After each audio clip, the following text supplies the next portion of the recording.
नमस्कार दोस्तों, मैं आप सभी का स्वागत करता हूं टेक्निकल गुरु एचएल सैनी यूट्यूब चैनल पर, जिस पर हमने कल मैथमेटिक्स की क्लास देखी थी और उसी क्लास को आज आगे कंटिन्यू करते हैं। कल हमने एंगल्स के बारे में देखा था और आज हम ट्रायंगल्स के बारे में देखेंगे, यानी त्रिभुजों के बारे में देखेंगे ना।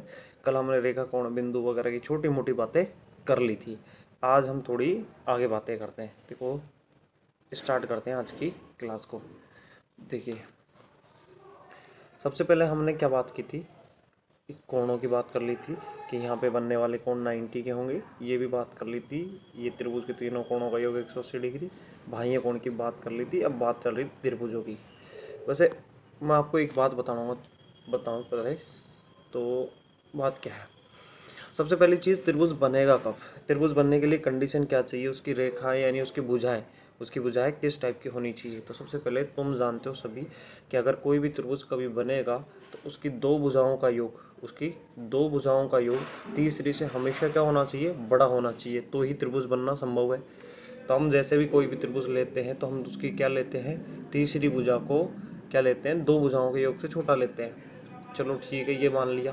भैया एक अगली कंडीशन क्या होती है आपकी, एक और कंडीशन होती है भैया, दो भुजाओं का ए और बी दो भुजाएं, इनका अंतर हमेशा क्या होना चाहिए, तीसरी भुजा से छोटा होना चाहिए, तो ही हमारे पास त्रिभुज बन सकता है। अब देखो, इसी कंसेप्ट के ऊपर काफ़ी क्वेश्चंस आए हुए हैं। कैसे क्वेश्चंस आए हुए हैं मैं बताता हूँ एक बार। जैसे कि आपसे कभी भी बोल दिया जाए कि जैसे कि किसी भी त्रिभुज की दो भुजाएं 3 व 4 हैं, दो भुजाएं 3 व 4 है, तो तीसरी भुजा क्या हो सकती है, किस किस के बीच में होगी, किन दो संख्याओं के बीच में उनका मान होगा, कितने मान संभव है, कितने पूर्णांक मान संभव है, ये बताने हमें। देखो, जैसे कि हमने इसको देखा तो हमने बोला कि तीसरी का योग यानी दो के योग से छोटा आएगा। दो हमारे पास कितनी है, 3 व 4 है, 7 है। तो हम बोलेंगे जो तीसरी वैल्यू आएगी ना वो किससे छोटी आएगी, 7 से तो छोटी आएगी, ये बात बोलेंगे। हम बोलेंगे कि दो का अंतर यानी ए माइनस बी हमेशा क्या होना चाहिए, ए माइनस बी हमेशा बड़ा होना चाहिए, मतलब इस ए माइनस बी छोटा होना चाहिए तीसरी भुजा के से। तो हमने बोला कि ये हमेशा एक से तो बड़ा आएगा। देखो, हमने बोला कि भाई 3 7 से तो छोटा और 1 से बड़ा, यानी 7 और 1 के बीच में कितने में मान होंगे, वो सारे संभव है।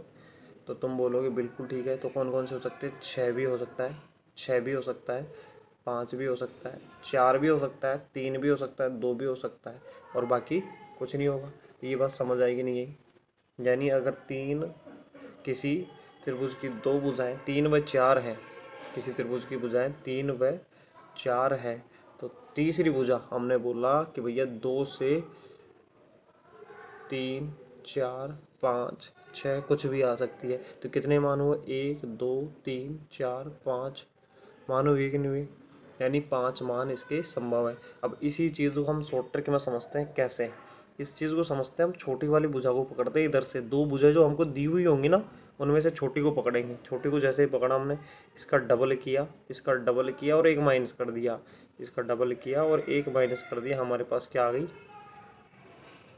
भुजाओं की संख्या कितनी संभव मान है वो आ जाएंगी। जैसे कि हमने यहाँ पे देखा कि हमारे पास कितने संभव मान हो सकते हैं, 3 का डबल किया और एक माइनस कर दिया, यानी 6 में से एक माइनस किया तो कितना आया, 5। ठीक है, अब चलते हैं थोड़ा आगे आगे चलते हैं और देखते हैं क्या क्या और हम सीख सकते हैं इसमें। देखिए,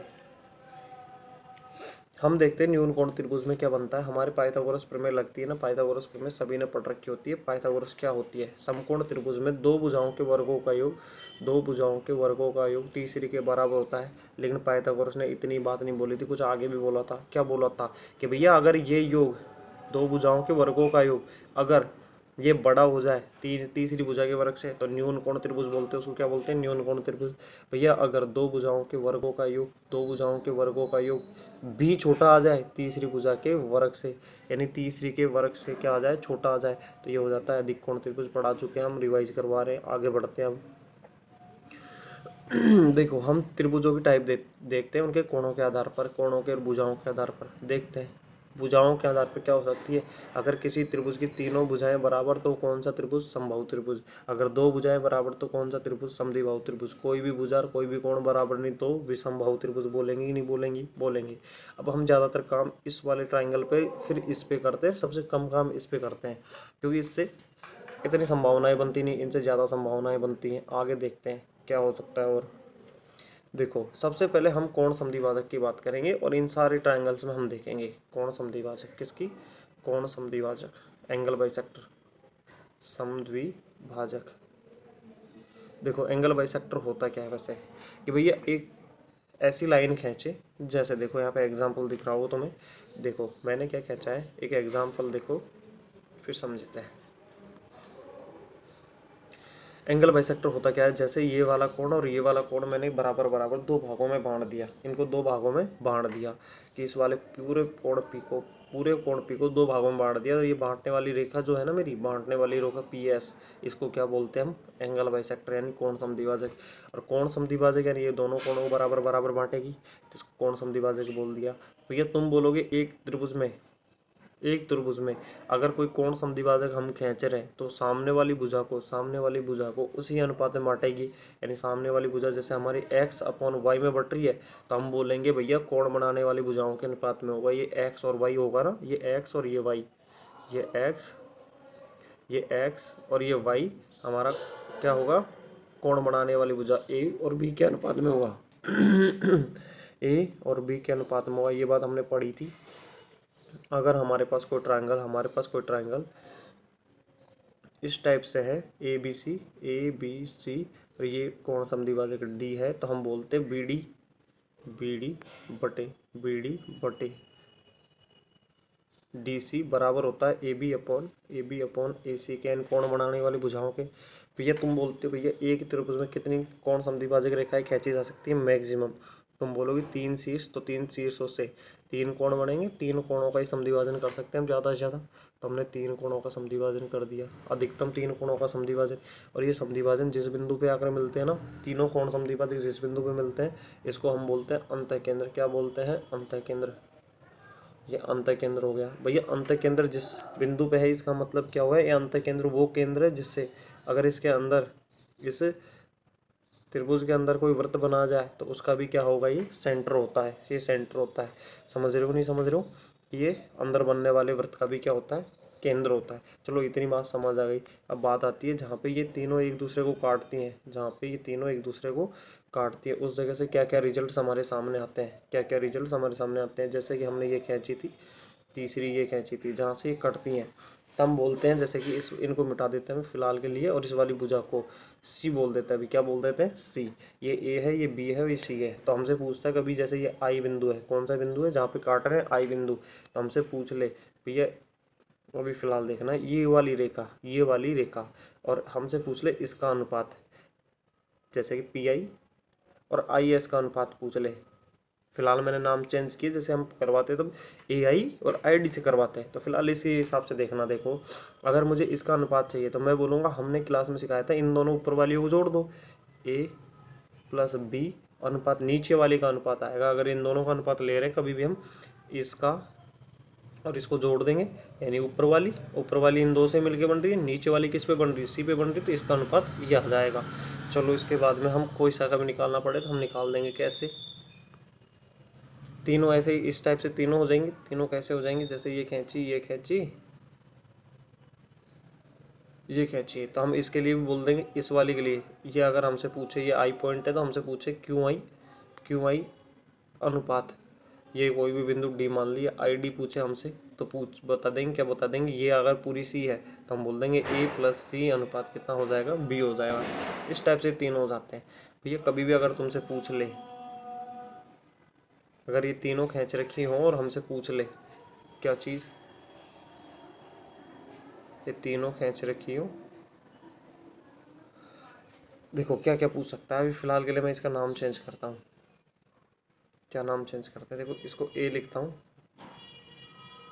इसको ए, इसको बी और इसको सी और इसको डी, और यहाँ पे जो रेखा खींचते हैं वो ई, और ये एफ करता हूँ मैं। ये ई और ये एफ करता हूँ मैं। भैया हमारे पास अगर कभी भी रेशियो पूछा जाए ए आई बटे ए आई पूरी और बटे में ए डी, प्लस पूछा जाए B I upon B E, plus पूछा जाए हमसे सी आई अपॉन पूरी सी एफ पूछा जाए, तो ये रेशियो हमारा कितना हो जाता है, ये बात आती है रिजल्ट 2 होता है। ये डायरेक्ट याद रखना है तुम्हें, क्या करना है, डायरेक्ट याद रखना है, समझ रहे हो। इसका रेशियो कितना आ जाएगा, इन सब का वैल्यू आ जाएगी 2। अब तुम रख के देख लेना, जो भी मैंने बताया था ना, ए प्लस बी अनुपात सी बताया था, बी प्लस सी अनुपात ए बताया था, ये रख के देखना, तुमसे सोल्व हो जाएगा। ये आंसर कितना, रिजल्ट कितना आएगा, 2 आएगा। चलो ठीक है। अगर तुमसे कभी भी पूछा जाए ये तीनों काट रही है एक दूसरे को, ये तीनों काट रही है एक दूसरे को यहाँ पे, अब की बार मैंने ऊपर वाला रेशियो नहीं लिया और नीचे वाला ले लिया। जैसे इसको बिंदु को क्या समझना है तुम, ये बी था, ये डी था, ये हमारा सी था, ये ई था,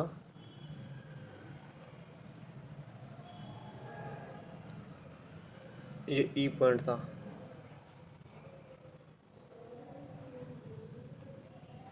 ये हमारा ई था, फिलहाल क्या हो रहा है, ये ई था हमारा, ये एफ था। अगर ऐसा हो तो हम क्या कर देंगे, हमसे पूछा जाए आई डी अनुपात ए डी पूरा, और ऐसे ही हमसे पूछा जाए आई आई आई ई अनुपात पूरा बी ई, प्लस पूछा जाए I F upon C F पूछा जाए, तो हम बोल देंगे इसकी वैल्यू कितनी आ जाती है, इसकी वैल्यू आ जाती है 1/3। कितनी आ जाती है, 1 सॉरी, इसकी वैल्यू आती है 1, कितनी आती है 1, इसकी वैल्यू आती है 1 कितनी। अब तुम रिजल्ट वही काम में लोगे, ए प्लस बी अनुपात सी, बी प्लस सी अनुपात ए, और ए प्लस सी अनुपात बी वाला काम में लेके इसको सोल्व कर लोगे तो आ जाएगा रिजल्ट हमारे पास। चलो आगे बढ़ते हैं। कौन समद्विभाजक में हमने सारी बातें कर ली, कौन समद्विभाजक होता क्या है। कौन समद्विभाजकों के हमने अनुपात के बाद में बात करेंगे। यहाँ पे बनने वाले कोण के, भाई अंत केंद्र में बनने वाला कोण कैसा होता है। भाई देखो अंत केंद्र हमारा ये रहा, जैसे देखो जहाँ पे तीनों कोण समद्विभाजक काटते हैं, एक दूसरे को काटते हैं, तो ये हो गया कोण समद्विभाजक, ये हो गया कोण समद्विभाजक, ये कोण समद्विभाजक हो गए, ये कोण समद्विभाजक हो गए। ये तीनों कोण समद्विभाजक जिस बिंदु पे मिल रहे हैं उसको हमने आई नाम दे दिया। आई पे बनने वाला कोण अगर ये वाला हमसे पूछ ले, कौन सा कोण पूछ ले हमसे, बी आई सी पूछ ले हमसे, बी आई सी पूछ ले, तो हम बोल देंगे 90 प्लस हाफ ऑफ ए होता है, 90 प्लस हाफ ऑफ ए होता है। अगर हमसे पूछ ले कौन ए आई सी पूछ ले तो हम बोल देंगे 90 प्लस हाफ ऑफ बी होगा, 90 प्लस हाफ ऑफ बी होगा। अगर भैया पूछ ले कभी भी ए आई बी पूछ ले तो 90 प्लस हाफ ऑफ सी होगा, 90 प्लस हाफ ऑफ सी होगा। ये बात समझ आई नहीं आई, ये सब जानते हो ये कैसे होता है कि यहाँ पे बनने वाला कोण कितना होता है 90 plus half of A, 90 plus half of A होता है कितना, 90 प्लस हाफ ऑफ ए, सामने वाले का आधा, सामने वाले का आधा जोड़ देते हैं 90 में, सामने वाला इधर 90 प्लस हाफ ऑफ ए, सामने वाले का आधा जोड़ देते हैं 90 में, इधर भी 90 प्लस सामने वाले का आधा जोड़ देंगे। चलो आगे बढ़ते हैं। अब बात आती है कई बार, बात क्या चाहती है कि अगर बाह्य कोण का समद्विभाजन किया जाए, बाह्य कोण का समद्विभाजन से मतलब क्या, एक तो मेरी रेखा ये रही, एक त्रिभुज की भुजा ये रही, दो भुजाएं मेरे पास है और ये दोनों भुजाओं को मैंने क्या किया, आगे बढ़ा दिया। जैसे आगे बढ़ाया तो बाहर बनने वाले कोणों का मैंने समद्विभाजन कर दिया, ये समद्विभाजन कर दिया। समझ आ रहा है। अगर ये बाह्य कोणों का समद्विभाजन कर दूं मैं तो मेरे पास क्या होगा, ये और ये जिस बिंदु पे मिल रहे हैं इसको हम बाह्य केंद्र बोलते हैं। बाह्य केंद्र पर बनने वाला कोण निकालना पड़े मुझे, इस बाह्य केंद्र पर कोण निकालना पड़े तो हम बोलते हैं 90 माइनस करते हैं। अब की बार क्या करते हैं, 90 माइनस करते हैं सामने वाले का आधा, सामने वाले का बोले तो एक आधा।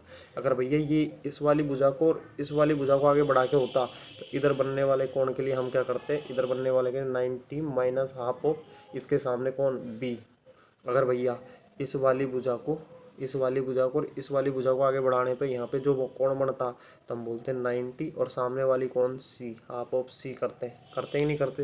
ये बात सभी को क्लियर होगी बाह्य केंद्र के लिए। हम फिर एक फॉर्मूला और पढ़ते हैं अंत केंद्र के लिए। अंत केंद्र के लिए अगर हमसे कभी भी पूछा जाए, क्या पूछा जाए, रेडियस, जो जैसे हम बोलते हैं कि इसके अंदर ये वृत्त बन रहा है, ये वृत्त बन रहा है, और इस वृत्त की त्रिज्या जैसे आर है और इस वृत्त की त्रिज्या हमसे पूछी जाए तो हम बोलेंगे डेल अपॉन क्या होती है, डेल अपॉन एस होती है। डेल का मतलब होता है हमारा क्षेत्रफल से, एरिया से, और एस का मतलब होता है हमारा अर्ध परिमाप से। किससे होता है, अर्ध परिमाप से। समझ रहे हो। फिर बात आती है आर हमने देख ली ना, आर बराबर डेल अपॉन एस होगी, आर बराबर डेल अपॉन एस होगी। तुमने सबने पढ़ रखा है, इसको यूज़ करना, कैसे यूज़ करना है ये सीखते हैं हम ना। आगे क्वेश्चन में देखेंगे कैसे यूज़ करते हैं। फिलहाल आगे बढ़ते हैं अभी फिलहाल के लिए।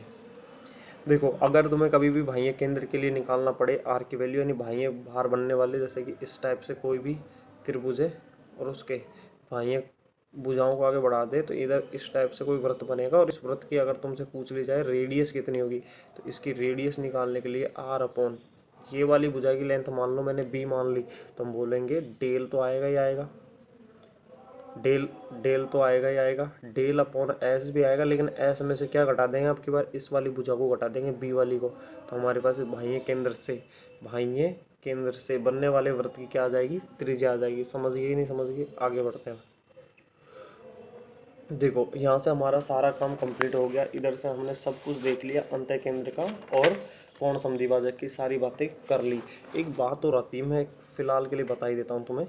देखो क्या बात आती है, देखो अगर भैया हमारा इस टाइप से कोई त्रिभुज बन रहा है, इस टाइप से त्रिभुज बन रहा है, ये वाली भुजा x तो ये भी x होगी, क्योंकि ये दोनों क्या हैं, इसकी स्पर्श रेखा। ये y तो ये भी y होगी, ये z तो ये भी z होगी। इस टाइप से अगर हमें कभी भी एग्जाम में क्वेश्चंस देखने को मिल जाए तो हम क्या करेंगे, हमसे पूछा जाए अगर इसके r की वैल्यू पूछी जाए, इस वृत्त के r की वैल्यू पूछी जाए, तो हम बोलेंगे root x into y into z upon x plus y plus क्या कर देंगे, जेड कर देंगे, जेड कर देंगे। समझ आई नहीं आई। देखो कभी भी अगर हमसे पूछा जाए कि इसके अंदर इस टाइप से भुजा दे रखी हो, एक्स ये वाई हमको दे रखी हो, तो और हमसे पूछा जाए कि भैया इसके अंदर बनने वाले वृत्त की त्रिज्या आर निकाल के बताओ, तो तुम क्या करते हो, x y z upon x plus y plus z करना पड़ेगा।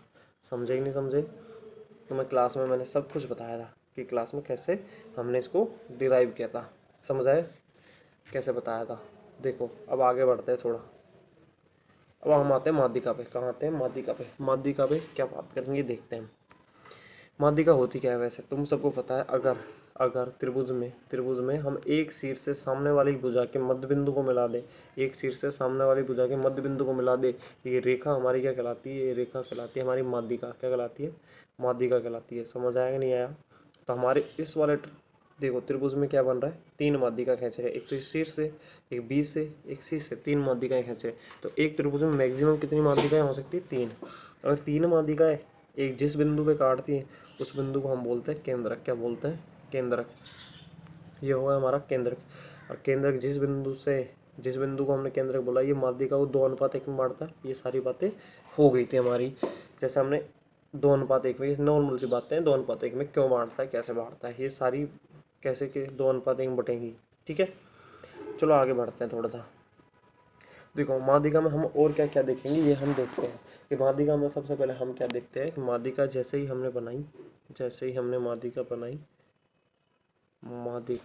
हमने बनाई तो हमारे पास क्या होगा, ये माध्यिका है और इसको हमने खींचा यूँ, ये सामने वाली भुजा को काटेगी, बराबर बराबर बटेगी। तो हम बोलेंगे कि इधर वाला क्षेत्रफल और इधर वाला क्षेत्रफल भी कैसा आता है, बराबर। क्योंकि अगर किसी त्रिभुज के आधार को हम जिस अनुपात में बांटते हैं, क्षेत्रफल भी उसी अनुपात में बढ़ जाता है। अपने आधार को 1:1 में बांटा तो क्षेत्रफल भी 1:1 में बढ़ जाएगा। तुम बोलोगे ठीक है। इस टाइप से कोई ट्रायंगल बनाता हूँ मैं, जैसे मैंने यहाँ पे एक माध्यिका खींची और फिर यहाँ से भी एक माध्यिका खींच दी, तो तुम क्या बोलोगे, ये अगर मान लो पूरे त्रिभुज का क्षेत्रफल 4 मान लो, पूरे त्रिभुज का क्षेत्रफल 4 मान लो, तो 2 इधर बढ़ जाएगा, 2 उधर ऊपर वाले बढ़ जाएगा। लेकिन 2 को भी मैं बराबर बराबर बांट रहा हूँ तो कितना कितना बढ़ जाएगा, 1 इधर तो 1 इधर बढ़ जाएगा। अगर भैया इस 1 को भी मैं आधा आधा इधर से बांट दूँ, इधर से माध्यिका खींच दूँ ये ऐसे, तो भैया तुम क्या बोलोगे, आधा ऊपर और आधा नीचे हो जाएगा ही नहीं हो जाएगा, इस टाइप से बढ़ जाएगा। तुम्हें समझाने का यही मतलब है मेरा, कि मैं ये समझाना चाहता हूँ अगर किसी त्रिभुज में तुम माध्यिका खींच रहे हो तो सामने वाली भुजा 1:1 में बढ़ जाती है, तो क्षेत्रफल भी 1:1 में बढ़ जाता है, बराबर बराबर बढ़ जाएगा। भैया देखो, आगे हम बात करते हैं माध्यिकाओं के बाद में कि अगर त्रिभुज की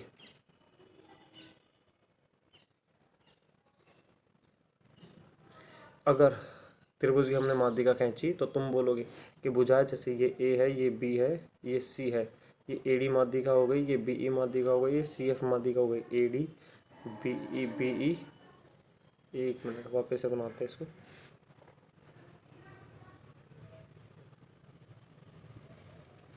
ए बी सी एक हमारे पास ट्राइंगल है, इसमें एडी माध्यिका हो गई, बीई माध्यिका हो गई और सी एफ माध्यिका हो गई। तो हम बोलेंगे कि भुजाओं का योग A B plus B C plus C A, इनका योग हमेशा बड़ा होता है माध्यिकाओं के योग से। A D plus B E plus C F से हमेशा क्या रहेगा, बड़ा रहेगा। समझ रहे हो? ठीक है, ये बात हमने बता दी थी क्यों होता है ऐसा। फिर हमने एक बात और की थी कि भैया अगर कभी कभी भी हमें बोलना पड़े, क्या बोलना पड़े कि भैया एग्जैक्ट वैल्यू बराबर में बताओ, ये तो बड़ा छोटा हो गया, क्या करेंगे हम? तो हम बोलते भैया, एक मिनट,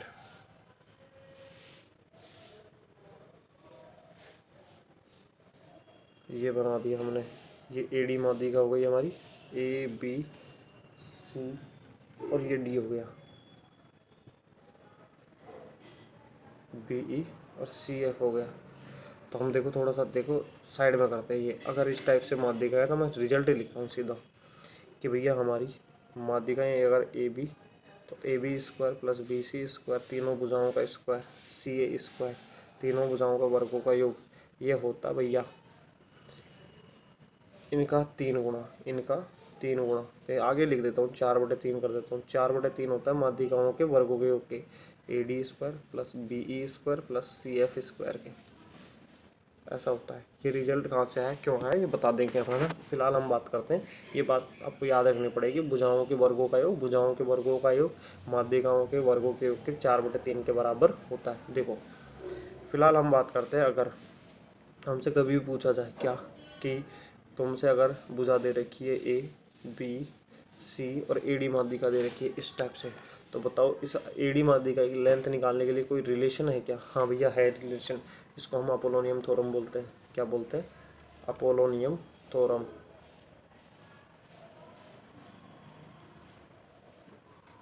अपोलोनियस थ्योरम बोलते हैं, नियस, जो भी बोल दो, थ्योरम, है ना। ये देखो होती क्या है अपोलोनियस थ्योरम, जिन दो भुजाओं के मध्य माध्यिका बन रही है तो तुम बोलोगे ए बी और ए सी के मध्य बन रही है, तो जिन दो भुजाओं के मध्य माध्यिका बन रही है, तो हमारी बन रही थी भैया ए बी और ए सी के मध्य, ए बी और ए सी के मध्य बन रही थी। इन दोनों भुजाओं के वर्गों का योग बराबर होता है 2 गुणा माध्यिका का वर्ग और भैया सामने वाली भुजा जिसपे माध्यिका बन रही थी उसका आधा बोलेंगे तो हम बोल सकते हैं बी डी स्क्वायर, ये बोल सकते हैं हम सी डी स्क्वायर के, जैसा हमको ठीक लगे वैसा हम बोल देंगे। देखो वापस से रिजल्ट लिखता हूँ मैं कि भैया अगर हमसे बोला जाए कभी भी, क्या बोला जाए, क्या होता है, A B square plus B C square, A B square plus A C square, इन दोनों भुजाओं की मध्य माध्यिका थी, इन दोनों भुजाओं की मध्य माध्यिका थी। तो भैया ये रिजल्ट जो होता है ना, डबल होता है किसके, ए डी यानी माध्यिका के वर्ग प्लस बी डी सामने वाली भुजा के आधे के वर्ग के बराबर होता है, आधे के डबल के बराबर होता है। चलो आगे चलते हैं।